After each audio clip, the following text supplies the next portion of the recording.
But then when like I said, as I was there, I started. That's when the West Coast K9 program was coming up online, 07, 08 time frame, and I went and did some decoy training with some of their guys up at a vendor they were using up in Central California, and it was almost kind of like a working interview, basically. Hey, is this something you want to get involved with? And I was like, yeah, absolutely. And so so basically, I was at a crossroads. They said, if you want to re-enlist and whatever, you can come be a handler here, or that's it, And I thought about it for a while, and for me, it's one of those forks in the road that there isn't a right answer. I wouldn't be where I'm at today, but I'd be lying to you if I said there isn't part of me that wishes I had stayed in. I'd still be in doing deployments as a handler, I'm sure, So.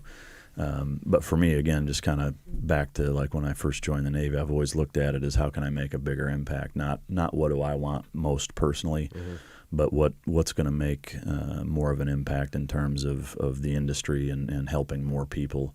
And to me, it just made sense. If I can sell lots of dogs and provide handler training and run courses and source nice dogs to feed the program and all that, then that makes more sense from a big picture standpoint. Did you ever get connected with any of the Vietnam era dog handlers? I did. A team guy, actually.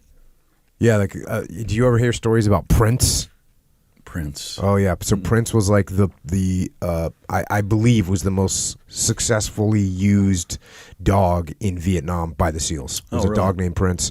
I heard stories when I first got in about Prince, and one of the stories that I heard, and again, this is a story of it's an oral tradition that's been passed down, but the story was that there was guys that were getting extracted on a helicopter, and that they all piled. It was a hot extract. All the guys pile into the bird, and they've got Prince the dog with them, and the guy says, "Hey, we're too heavy to take off.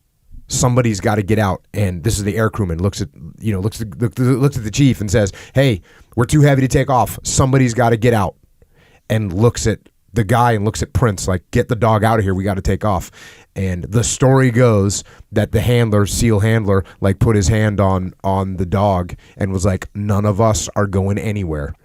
And they had to just crank the engines and barely be able to take off. But that was the story that I heard about. And there's pictures of Prince you can see in the archives. So I was just wondering if you ever talked to any of the guys that were any of the Prince handlers. Not that I'm aware of. There was a guy, and I actually never talked to him about what his dog's name was. I'm sure if it was him, he probably would have told me. But there was one, I think he was the first Vietnam SEAL canine handler that I talked to right as my first book came out. And sent him a signed copy and talked to him a little bit as it was coming out, which was for me just it was an awesome experience. Yeah. Like hearing this guy talk, like it was basically like, here's a dog, figure it out. I mean, that's about the gist of it. Like, apparently they had some hard times. They didn't know what they were doing. Yeah. And it took a couple deployments before they figured out, okay, and they got the dog Prince up to speed, and apparently he saved a bunch of guys over time. Yeah, I mean, he had some pretty interesting things to say about the program and the efficacy of the dogs back then. And yeah, I mean, a lot of it was them just kind of working their way through it. And that's the thing that I think most people there's probably the biggest misrepresentation of canine programs is that it's not a weapon system, where it's like, okay, you're a Mark I Motto team guy, like you'll figure it out. Like it's a totally different animal, no pun intended. It is. I mean, like, the podcast you did with DeSax, right, when he's talking about horses, and it takes 10 years. Like it's that way with dogs. It really is. I mean, because it's a totally different deal.